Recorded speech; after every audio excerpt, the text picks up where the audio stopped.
And now another interview from the University of Pennsylvania. Stephanie McCurry sat down with Book TV to discuss her book, Confederate Reckoning, which looks at the internal politics of the South during the Civil War and the influence that Southern women and slaves had on the war's outcome. It's a little under a half hour.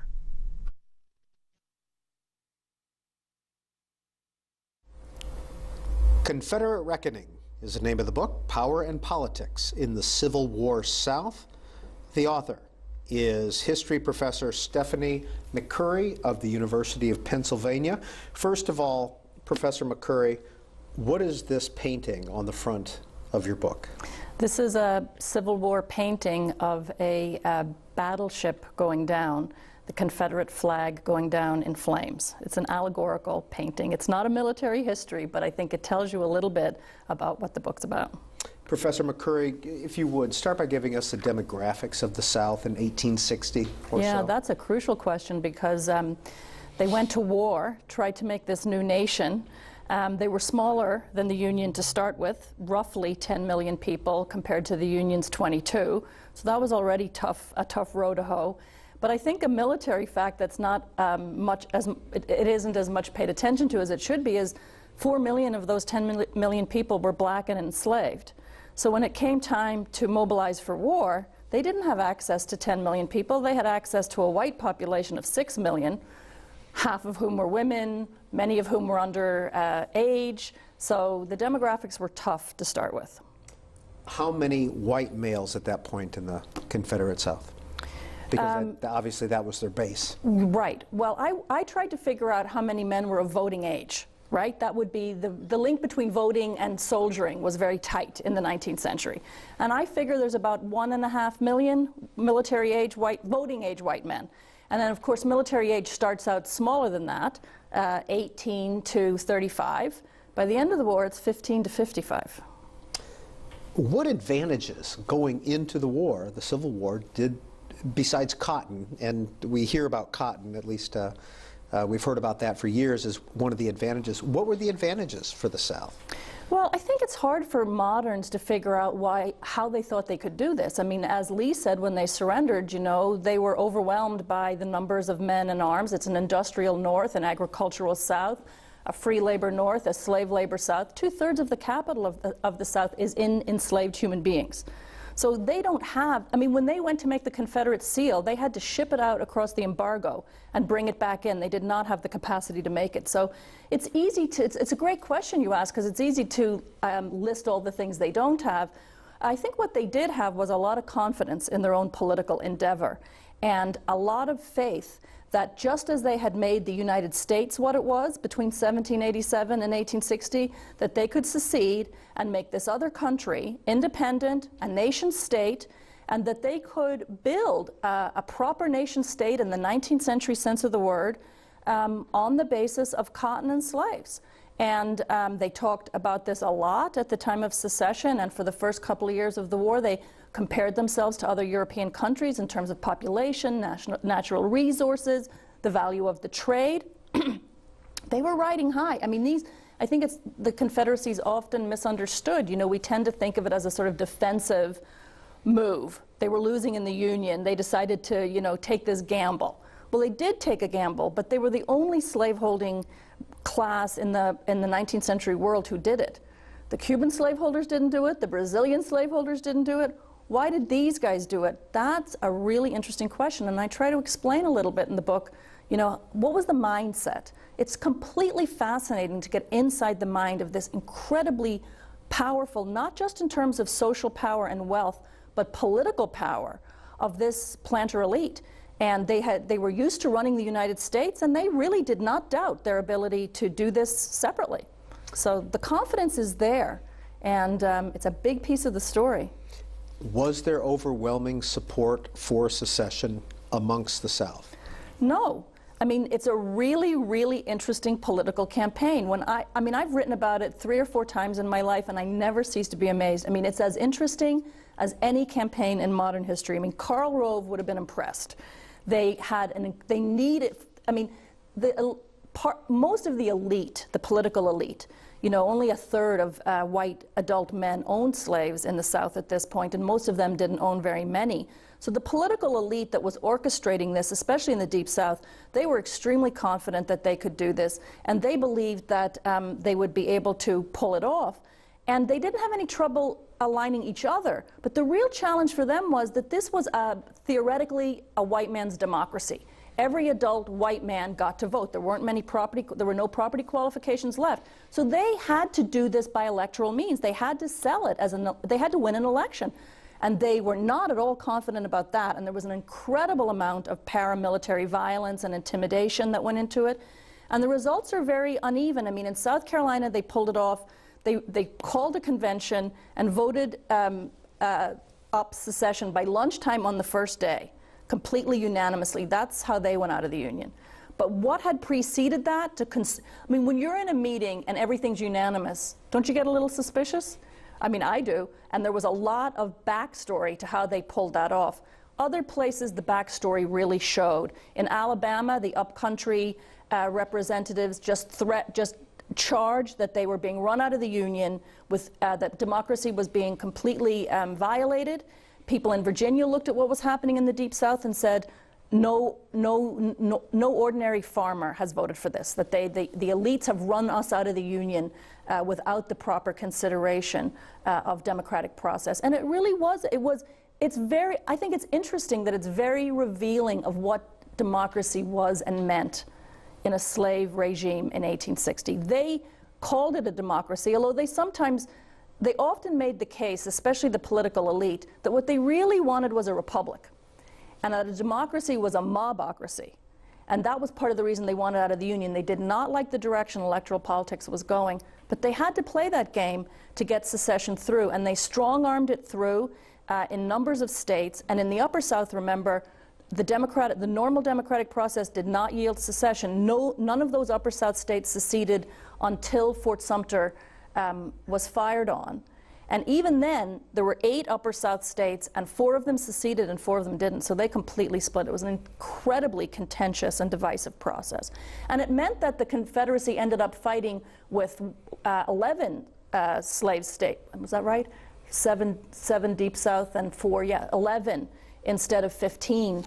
There were 15 slave states in 1860, only 11 states in the Confederacy. So you already see this breaking off of a part of the South, or the slave South, just never put its fate with the Confederacy. Did Jefferson Davis ever win an election, an actual election? He was a senator, but what Senate elections were in Mississippi? As president of CSA. He was nominated in a constitutional convention as the moderate in Montgomery, Alabama in February of 1861. And I don't think he ever did stand for election. One of the things that Americans think is that the Confederate Constitution, one of the things they're told, is that the Confederate Constitution was a replica of the U.S. Constitution, but it wasn't. They made a number of crucial changes, and one of them was they had a one-term executive, and I believe it was a 5-year executive term, so he avoided re-election. Professor McCurry, was there a lot of political infighting during the war in the South? Yeah, there was, and there were no formal political parties. I mean, one of the things that's interesting about the Confederacy is that it so quickly was on the ropes, right? That a lot of things that were planned never really materialized. And there was political opposition, but it was in a clique kind of form. Theoretically, everybody was a Democrat. There was no Republican Party ticket offered in the South. You couldn't vote for Lincoln, certainly in the Deep South. I think in Virginia you could vote for Lincoln. But they were all allied with the southern wing of the Democratic Party. And during the war, opposition cliques arose, and some of them were profoundly opposed to the Davis administration on very good grounds that the Davis administration was one of the most centralizing, federally concentrated power regimes of the entirety of American history. I mean, one political scientist who looked at this looked at the Union government, the structure of the states and the federal government in the Union, and the structure of the states and the federal government in the Confederacy, and he said the Confederacy was the Leviathan state. And he said the United States never had a government that big and that top-down until the New Deal. So they seceded on states' rights, and then they had to build, proceeded to, because they had to build, this enormous central state apparatus. They conscripted within a year. I mean, think about that as a statement of state power. They conscripted within a year. They passed tax-in-kind taxes within basically a year. And they had agents of the federal government all over the South, literally taking food out of people's barns. It was the only way that they could feed the army. So they impressed men's slaves, which was an enormous fight. I mean, that's a fascinating part of this story, is these huge slaveholders go to war to protect slavery. And then they find out, they think the federal government, the new government, is there to protect their slaves in war. But it turns out that the federal government wants to and needs to use those slaves to win the war. And there's this enormous tussle between the slave owners and the Confederate government. They also wrote a clause in their Constitution that said that the Congress could never abolish slavery. So they literally had a problem of sovereignty. They couldn't even reach the slaves as male bodies to use for military labor, for example. They couldn't reach them without the permission of the owner. They had codified in unambiguous terms the status of slaves as private property. And they had to live with that. And do you imagine, a lot of these slaveholders were mortgaged up to the eyeballs. They weren't interested in sending their slaves off to build forts with 20,000 other slaves, all of whom were talking about what the war was about, what the angle, what it meant to have a powerful ally like the Union. And in fact, one of the engineers on the works in Virginia said that slaves don't like to do this work, and they know they don't like to do it for personal reasons, but they also know that they don't like to do it because they don't want to do any labor that will thwart the Union, who they see as fighting for their emancipation. So that's a fascinating, I mean, one of the things I loved, the stories in this book that I think are the most interesting are these, watching the psychology of these slaveholders change. These are people who are so accustomed to thinking of slaves as, you know, as human beings of a sort, but ones whose desires or objectives have no meaning for them. They're just instruments of the master's business and will to some extent. And from the minute Lincoln is elected, they start noticing a difference in the behavior of their slaves on the plantation. And one of the things I did in that book that I think is different than most historians of the war is I used the plantation records to watch these guys. They start out saying slavery is an element of strength in the war. We can put every white man into the army because we've got all these slaves to grow the cotton and do the dirty work of the army. And as soon as they try to do that, they come up against these planters who won't send their slaves to the army because they're already in rebellion on the plantation, communicating with the enemy, guiding them up the rivers, guiding them through the swamps. It's completely fascinating, that human struggle for, you know, the seizing of the levers of history by slaves, and the highly intimate nature of that struggle with their owners, slave men and women and children, is just an amazing part of this story. And it's a, you know, not one that often makes it into the documentaries, and it's very fine-grained, but at a human level, it's absolutely epic and compelling. Stephanie McCurry, what about the role of Southern white women during the founding of the Confederacy and the war itself? Yeah, well, this is one of the things that I have worked on my whole career. I sort of feel this really heavy weight of history as a historian to say, you know, are we really going to go on in the 21st century and write history like women don't matter, you know, that they don't also attempt to shape their present and their future? In the Confederacy, at the time of secession, obviously women don't have a vote. But that doesn't mean they don't have political opinions, right? But the interesting thing is that they get made into this symbol of the nation and of patriotism. And the people who are for secession say all the women are with us, and the people who are against secession, the Unionists, say all the women are with us. And in fact, you know, they divide along the same lines as men do. There are many women who are very pro-Confederate and become increasingly so as the war goes on. But there are many yeomen and poor white women who think that this is a crazy idea. And some elite women, too, worried about their sons, sometimes more rational and pragmatic about what war is going to bring, you know, not glory, but death. But the really, I think, moment at which women step into the making of history in the Confederacy has to do with the question you asked me at the beginning about the demographics. You know, they go to war against the Union, and we know that, especially after McClellan got the boot, when Grant and Sherman were running the show, especially in the West and then in the East, one of the Union tactics was to just bring more and more and more and more men in and to press the Confederacy simultaneously at a lot of points.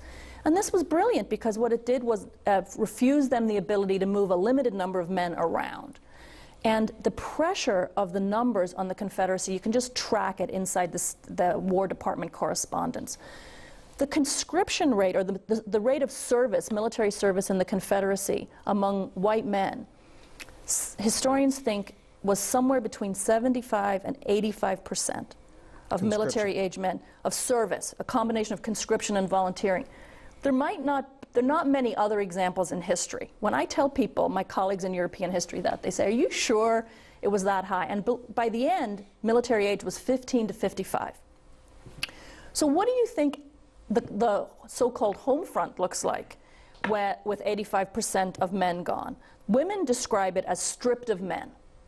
And the other thing you have to keep in mind is this is an agricultural country. When men leave, women have to go into the fields, which they always worked in the fields, not elite women, but poor white and ordinary farm women. They always worked in the fields, but they had the labor, they were supplementing the labor of their husbands and adult or teenage sons. Now they're doing it on their own. And one of the main things I write about in this book is the way women become, in a sense, political persons that the government has to reckon with, especially at the state level, governors, because they start to besiege the government with letters, initially telling these, you know, tales of woe about how they're struggling to make food and survive on the home front. But these letters start out like kind of begging letters, and then they get really angry and threatening. We will bring the deserters down on you. We will bring the guerrillas down on you. And in the end, the Confederacy really has a starvation-level food crisis in the spring of 1863, and when it happens, they know it's coming. Governors and county clerks are writing each other and writing Davis, the Secretary of War, and saying, you can't take any more food out of these counties for the army. These people are starving. The women step in at that moment to represent the communities, and they start really attacking the Confederate government about the justice of its military policies. I mean, the rich man's war, poor man's fight really becomes a women's fight as well. The men aren't home. The women step up. They really start to reroute power on the home front into their hands. They make themselves this powerful constituency that state and county officials have to take account of. And in the spring of 1863, there's a wave of food riots that starts in Atlanta. And for a month, I think it's more than a dozen food riots, sweeps the Confederacy, all by women, armed bands of women, numbering from like a dozen. In Richmond, it's 300, followed by a crowd of 1,000 other people. And this is, I mean, everybody, the press initially thinks it's a conspiracy. You know, they have conspiracy theories. The Union is fermenting this. It's not. It's women. And in Richmond, the mayor indicted the women in the municipal court, and all the court records are there to show one woman organized this, called all these women to, it was being planned for at least 10 days. It was, she called all these women to a public meeting at a Baptist church. She told them to come to the market the next morning, to leave their children at home, and to come armed. And they did. They showed up the next morning, and they ripped up the wharf and the warehouses in Richmond. And for a month, the Confederacy was convulsed. Davis tried to stop the telegraph lines so that the news would not get out to the Union, but it got out, and the Union were just gloating over this. This must be the end, right? The women are up in arms and giving them grief. So they step into the making of history, I think, at that moment in a really decisive way, and they put they really put the Confederate states and government on notice that if they take their men, they're going to have to answer to them. And it's a really, I think, interesting and important political moment for the Confederacy and for the United States. What was the level of desertion, do you know, in the Confederate Army? I don't remember the numbers, but you know, it's higher than the Union, but the Union also has a desertion problem. You know, I think the desertion, the Confederacy struggles mightily with desertion, and they struggle with armed Unionist guerrilla bands. Those states that I told you about in the Upper South that did stay with the Confederacy had a lot of Unionist activity within them, and that's another place where women really matter, because when the Davis administration makes the governors go after all the men who are refusing to serve or who have deserted, there's these campaigns. They try clemency. They try, you know, they try all kinds of things, but they also send out troops after them to bring them back in. And when they go out to look for them, they can't find them, because the deserters are not staying at home. They're in the woods. They're hiding, and the only people they can find are the women, and they torture them for information about the whereabouts of the men. I don't know if you've ever read or seen the novel Cold Mountain or seen the movie, but it uses documents from the North Carolina archives that I have read, which really describe the torture of Unionist women to try to extract information about the whereabouts of their men. And in many cases, they find those men. Sometimes they execute them just on the road. Other times they bring them in, subject them to various kinds of procedures and put them back in the army. But yeah, the thing about the Confederacy that's so interesting, right, is they have so few men to start with. Then they have to use units. They're constantly deploying troops to prevent slaves from running away to the enemy and joining the Union Army. They also have to divert troops to contain the deserters. They don't have any extra troops. So the pressure on them of numbers by the end, like by late 1864 and early 1860, I think by 1863, the Secretary of War says there are no more white men to be had. And at that point, this conversation starts seriously about whether they have to use black soldiers, which is bizarre, but I think a perfect arc of justice from slavery as an element of strength to we have to consider emancipating slaves to force them to enlist in the Confederacy. So that's another story I tell in the book, is they don't contemplate emancipation out of the goodness of their heart. A lot of people think that the Confederacy chose independence over slavery because by the end some people were willing to enlist slave men in the army.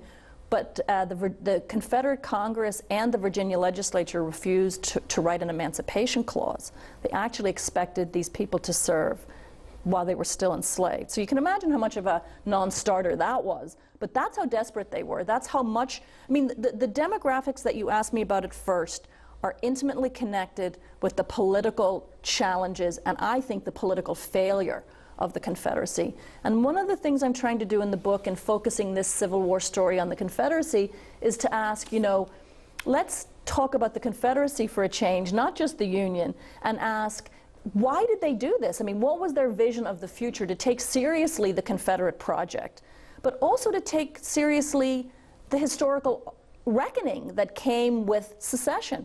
And I think, you know, in the end, to say that yes, this is a story of military defeat, but that's intimately connected to the political ambition and the political failure of that national independence project, in part, not simply because of what the Union did, but because of their own people. I mean, many people still talk about Southerners, and they mean white Southerners. But it's the 21st century, and when we write this history and we talk about the South, we're talking about the white women, we're talking about the enslaved men, women, and children. And what I'm trying to do by bringing human beings into this story and using these records to bring them to life is to say, all of these people played a part in the fate of the Confederacy, not just the Union Army, but it was the connection between the actions within the Confederacy and the military pressures that were coming from the outside that really explain what happened. Confederate Reckoning won the Frederick Douglass Book Prize, and it won the Organization of American Historians Craven Award, and it was a finalist for the Pulitzer. And we're at the University of Pennsylvania talking with history professor Stephanie McCurry. Thank you for your time. Thank you.